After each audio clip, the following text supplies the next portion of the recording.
Hello, everyone, and welcome to another episode of the MATLAB and Simulink Robotics Arena. In today's episode, I've got Sebastian Castro, who's our resident ROS expert, with me today to do a continuation on his getting started with MATLAB, Simulink, and ROS videos. Hello, Sebastian, and welcome again. Thank you. Thank you. Glad to be here. In today's video, we're going to talk about designing distributed systems with ROS. And moving on to today's agenda, Sebastian's going to go uh, about what distributing algorithm functionality means, and then we're going to talk a little bit about using custom ROS messages, um, and finally, we're going to talk about managing the distributed systems and how would you architect such systems, and then we would do some key takeaways and point you guys to some resources to do better at your competitions. I'm going to hand it over to Sebastian and let him take it away. Awesome. Thank you. So I think you used the word in there, architect, and I think architecture is going to be a big part of this video. In the first three videos, we kind of showed technology-wise what you can do. So how to use MATLAB with ROS, how to use Simulink with ROS, how do you generate code. Now Correct. we're going to continue on that deployment workflow and talking about how we can architect our system, for certain performance or other types of considerations. So Okay. let's get right to that. If you haven't seen the previous three videos, it might help give you some context as to, the example that we were using. It's going to be the same one for this video. But just to give you a recap, our overall model or overall system was an object detection algorithm on a robot. So what we had is we're getting from ROS image data and then running a perception or a computer vision algorithm to do some kind of object detection. Based on the position of the object, we're trying to track it so that it was at a certain distance and location in your field of view. And that's where the motion planning and the commands to the robot come in. Correct. And then Yep. in parallel, we also had this visualization where we're able to see, how our vision algorithm was working. Mhm. So if you think about all the modules that take part in this model, they're sort of divided in this way, right? You've got kind of your sensing and perception in one, your motion planning and control in the other, and then finally the visualization as like an optional segment. And Sebastian, just to sort of pop in right here, the way you've sort of broken up these models is you've sort of done a high level control versus a low level control, and then a visualization component, right? Right, that's exactly it. Okay, okay. Um, so yeah, going into that, it's a very clear division, like you just said. Hmm. So what does that mean? Well, if we go into this algorithm functionality, then we can break it up into those three components, and then kind of have ROS as the middleware that's holding Correct. everything Yeah. together. Yep. Like I said, the high level and the low level are the vision and the control Hmm. sections, Hmm. and there are kind of two key things to highlight in such a split. The first thing is, if you just look at what we've highlighted here, the computer vision tends to be one of the most expensive, computationally wise, tasks Correct. in Yeah. in the robot. So Yep. what we have, for example, here is that might be running at a frequency like, say, 2 hertz, Hmm. just an example. Yep. Whereas you can have the control node, which tends to do kind of simpler tasks. You could run that quicker at 10 hertz without necessarily having to wait for each vision control segment to process. Correct. Yeah. And then similarly, the visualization depends on the vision, so it kind of makes sense to run that at the same rate as your Mhm. vision. Mhm. So Sebastian, another thing that I wanted to point out here is you've sort of underlined the word robot, and then desktop, on the screen. Um, uh, how would this architecture sort of differ if I had to work on something like a quadcopter? Quadcopters usually don't have as much processing power on board, and so you could would it be possible for me to run the vision node on a ground station, for example, or do I have to sort of architect it in this way? Yeah, I think you would certainly do something like that where for Mhm. for something like a small drone that does not have the capabilities for vision, Correct. you Yeah. could you could pull that out into a different system and just be running that low level control on Okay. board. Okay. So Okay. this is just an example of how we decided to divide the system. In the case of the TurtleBot that we're using, that has a Yeah. full laptop on it, so Yep. Yep. we can certainly comfortably run both the vision and control, and then our Mhm. ground station, our desktop computer, would do the visualization. Absolutely. Okay. Cool. So moving along to that, besides dividing up this functionality, we can talk a little bit also on the timing of doing such a split. and that's something we did not cover in previous videos. Mhm. So, and remember that this is going to be specifically to code generation from your Yeah. models. Okay. If you think of just the model that we've been working with in the past, you have a vision algorithm that takes a relatively longer time than the control, and however, it runs less frequently than the control algorithm. Mhm. So if you look at this timing diagram, if you have a single model, then you're going to get a single process. Correct. Um, so at every time step, you might have your vision algorithm and your control algorithm, and at other time steps, you might just have the control algorithm running. Mhm. And if you follow the default behavior of Simulink, then your timing is going to look like what you see on the screen. Correct. And you see kind of the biggest pitfall there is that the control algorithm has to wait for the vision part to terminate, and that can add a lot of overhead. Correct. Yeah. So we'll talk about a couple options to get rid of that. Um, the first option is actually something in Simulink called multitasking mode, which Okay. if you can actually divide your model into different rates, you will actually get still a single process model, but you will get a multi-threaded ROS node out of this, which, in this case, it would split up the vision and control into separate threads so that you don't run into this problem. Okay. The other way that we're going to look at a partition model is, separating the model into actually multiple files and using ROS as the middleware. And it would look something Okay. like this other diagram. Mhm. So if you have multiple models, you now have the option of, you generate multiple standalone nodes from your Simulink files, and then you have Okay. multiple processes that are both hooked into ROS. So Yep. what you'll see here now is that, you can kind of run the vision node on its own process, run the control node on its own process, and whenever the control algorithm needs to grab a vision message, it'll just get the latest thing that was received there. Correct. So just coming back to the TurtleBot example, now you did mention that TurtleBot has a laptop on board, so obviously you can run a multi-threaded model, or like how you described earlier, but this multiple model theory is probably something that's more applicable to us like quadcopters, where you got to sort of split up processing on two different standalone devices. Correct? Yeah, and like ROS it facilitates networking, so Correct. there's Yeah. no reason why these two processes have to be on the same computer, which is Correct. another attractive reason to partition things. Correct. Correct. Okay. The one thing you have to watch out with is, as you go from a single model to either a multitasking model or multiple models, is that you start losing determinism, right? Because you're not Mm, really sure. okay. Like Yeah. you have your control algorithm that's running and grabbing the latest vision message, but what is the latest vision message Exactly. that's being Exactly. controlled elsewhere? So Yep. you have to make Yep. sure your algorithm is robust to that Robust kind of enough stuff. to correct. Yeah. Okay. That makes sense. Nice. So overall, before we jump right into our software demonstration, just we want to talk about a couple more things. So going back to this, vision control and visualization portion, as we start dividing our model into multiple processes, we now have the option of communicating between these processes with ROS messages. In the sensors or the messages that we've already been using are image data, so that's just a standard ROS message where we're grabbing image data from ROS into our vision node or into our Mhm. visualization node. And then similarly on the control side, we're sending standard velocity commands to the robot. But now that we have this split between the vision and the control algorithm, it gives us the option to use custom messages to really control the information that we're passing along the network.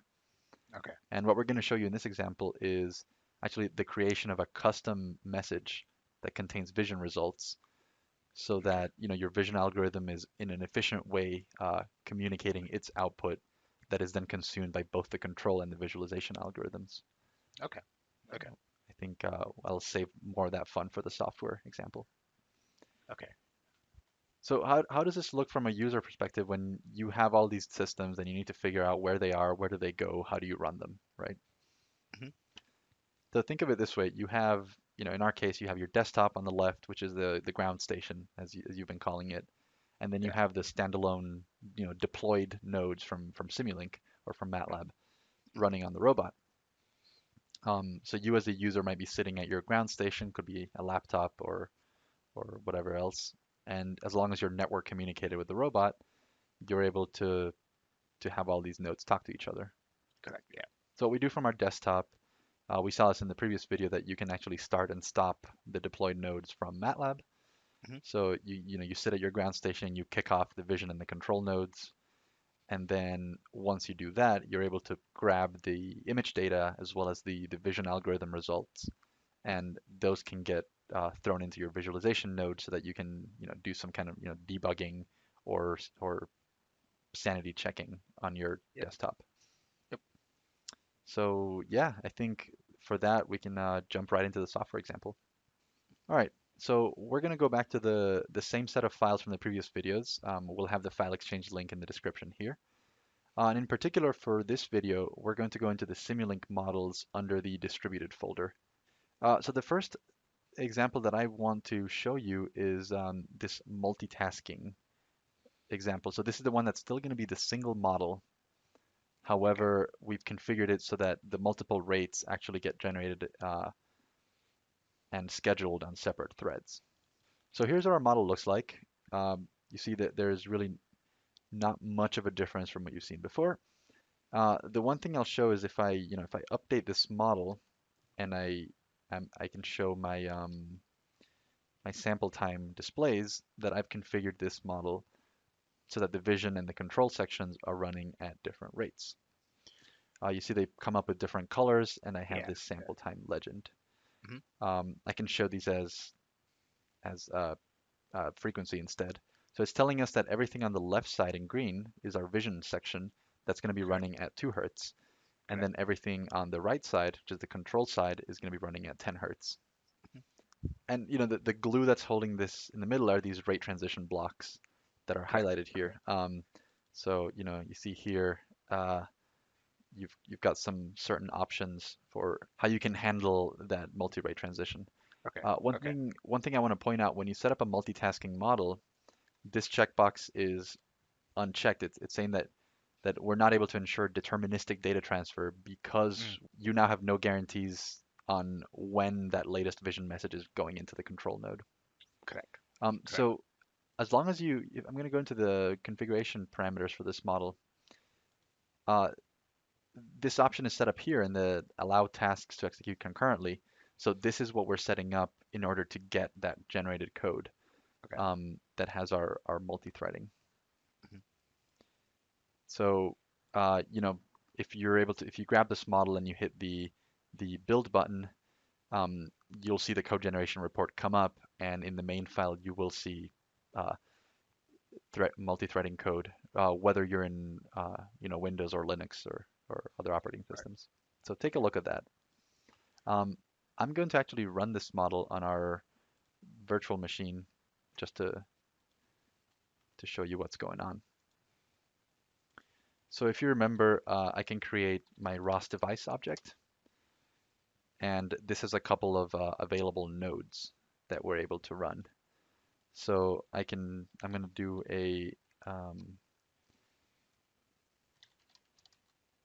run node of that, and then our example in this case is the multitasking node. So if I kick that off and I start my model, you see that our robot is moving there and it's spinning around looking for an object. Correct. Um, so then, you see that it found the object and it's now backing up. So it's doing all that vision, all those vision things that we've seen in the past. So one thing that it's kind of hard to show in this video, but you can try it out for yourself.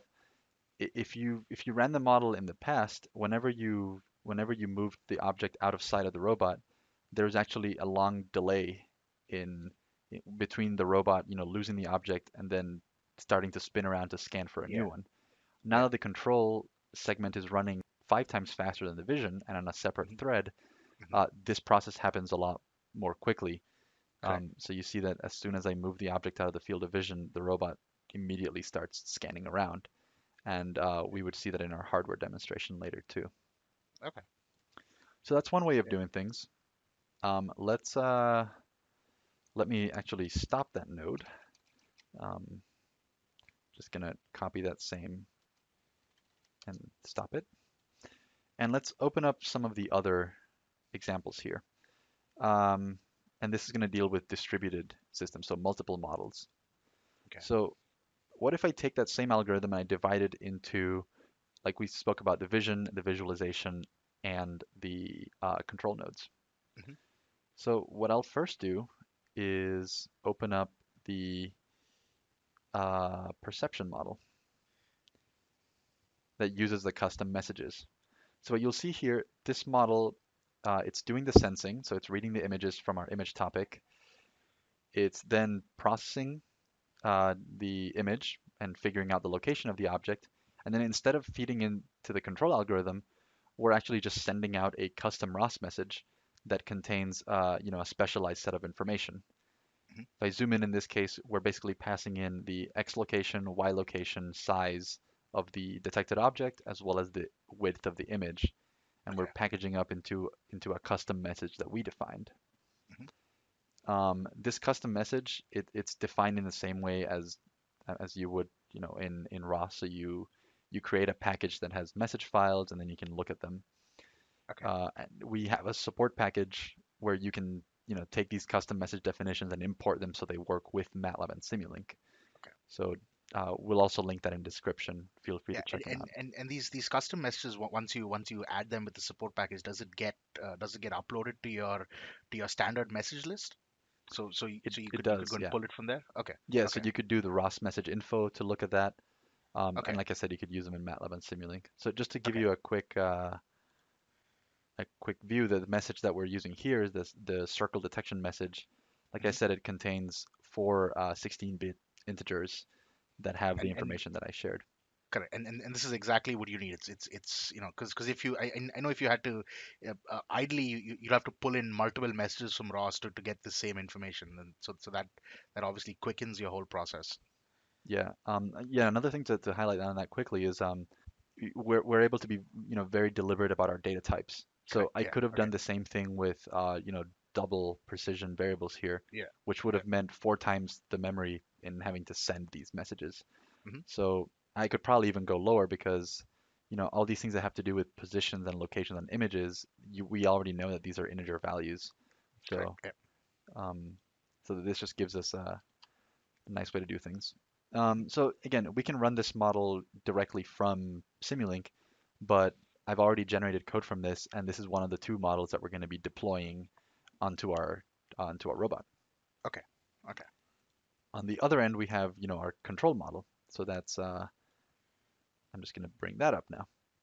That's going to receive the same message that we just sent out in the previous model, Hmm. and then it's going to extract the key information there and then run through our state flow chart that was doing the object detection and control. Okay. So then all this does is it receives that custom message that we created, and then it finds whatever velocity messages we have to publish to our robot. Hmm.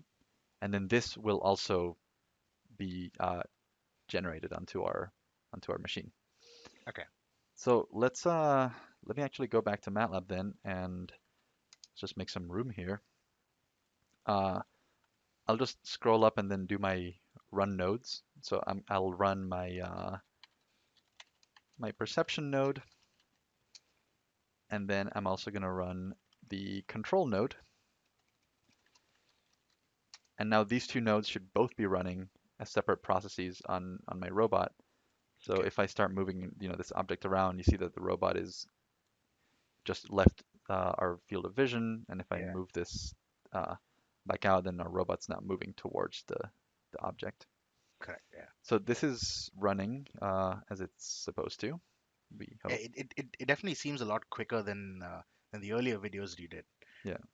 Yeah. So we'll let that robot spin around.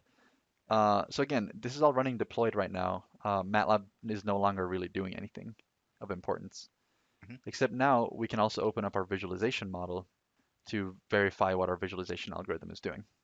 Okay. So this model is not doing any of the algorithm, right? Yeah. It's receiving our image messages as well as our control inputs. So this is just information that we can use to annotate our image, and then it's putting them Correct. on a video display. Hmm. So let me run that real quick. And now we get this two video display block as the model is running. And then I can grab this object and, start moving things around, and you'll see that updated Yep. in Simulink or in MATLAB, even though our algorithm is running completely on the target simulator. Okay. Yeah. This is cool. So there we go. Now we actually have two standalone nodes that we generated from Simulink plus another one running in MATLAB that is Hmm. doing some visualization. So now we can do our debugging. We can even go back to the model, and if I pause it or if I stop it, I can open up our simulation data inspector and take a look at Yeah. the data that I just logged from my visualization model. Okay. Yeah. So let me pull that up. So you'll see, I can plot the X location, the Y location, Yeah. and the size of the detected objects. Yeah. So I can use this, not only for debugging our algorithm as it's running, but for post-processing as well. And Correct. Yeah. I can, double check, whether these values make sense based on how we wanted our algorithm to behave. Hmm. Yep. Okay, so you see here I've got my ROS device initialized, talking to my TurtleBot, and that I've already run the perception and control nodes on the robot. So if I open up that visualizer model, I'm just going to hit run, and you should see the video display block come up with, unsurprisingly, a blue marker that's being tracked. So let's see what's going on with the robot. What's up, guys? Oh. So here's our deployed robot. Again, tracking the blue marker as it did before. And you should make it track your shoe too because it's blue. Let's try. I don't Oh. think that works. Yeah, so anyway, as you see that this is fully deployed on the robot, but we're still able to visualize from our desktops. Let's wrap this up with some key takeaways. Cool. So, kind of two main things. The first takeaway is the biggest one that we talked about here, is that distributing systems in ROS can be helpful for a number of reasons. Uh, and the two are, if you have an algorithm or a group of algorithms, there certainly are ways to deploy these things so that the different components can run in parallel and possibly even at different rates. So that's going to give Correct. you more control over execution as well as better performance. Hmm. And of course, as you've kept saying, Connell, that this lets you also divide up the processing on multiple platforms. So Correct. Yeah. yeah. Yeah. Then as a secondary thing, we also talked about ROS custom messages in a way that we can use these messages to define exactly the data that we want to send across the network Hmm. in a very readable way. But also we have control over what data types Correct. these messages contain, so that you make sure that you're sending these in as efficient a format as possible. Okay. Well, perfect. Thank you so much, Sebastian, for taking the time out and sharing this with our viewers. I'm sure there's a lot of good things to take away from this video. So finally, just to wrap things up, we're coming back to some robotics arena resources. I know we do this every time, but we really want to hear from you, and you can write into us at the robotics arena at mathworks.com, or get onto our Facebook group. It's a good way to keep updated with all the stuff that we're doing here at the MathWorks. And finally, don't forget about our software offer. We do offer free MATLAB and Simulink to a number of different student competition teams, and please take advantage of this offer. Finally, take a look at the Racing Lounge blog, and it does include robots as well. So, thank you so much, and we hope to see you again on the Robotics Arena.